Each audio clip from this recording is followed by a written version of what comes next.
Hi guys, Ayubowan, Vanakkam. Welcome to video 3 of the VIAF vlog. I am Nish and this is VIAF.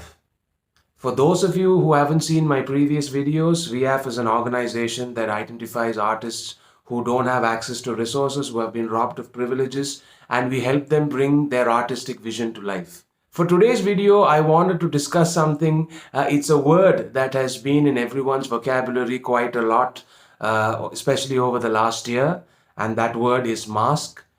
Because of the pandemic, masks are now ubiquitous in most countries, especially where I live in. Masks are actually something that have been a huge part of almost every culture at some point in their evolution. Several cultures use masks as a vital part of their cultural iconography. You can take the mask from Japan, from the No theater. You can take the Dogon masks from Africa, the Peking mask from China. I'm sure many people have seen the Venetian carnival masks, Mexican lucha masks. And similarly, in Sri Lanka, we have our own fascination with masks.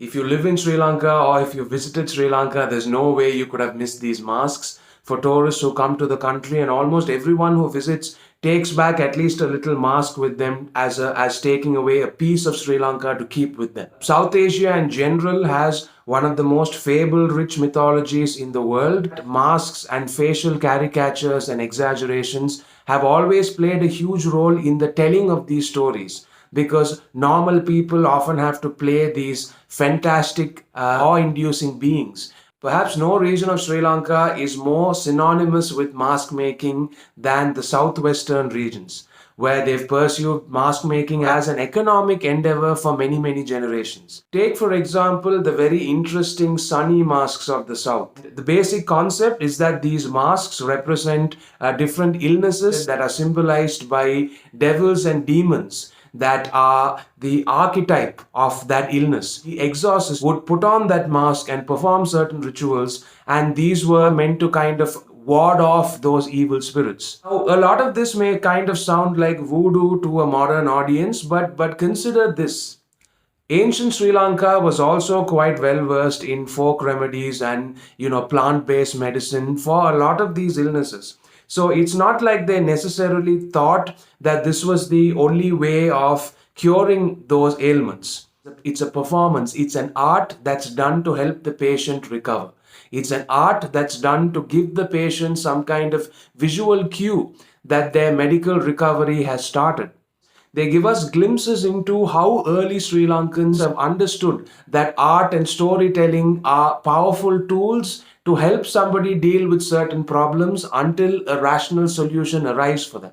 Today, masks have such a huge significance in the global visual iconography to an industry that spans, comic books, graphic arts, sports, entertainment, movies, all those kind of things.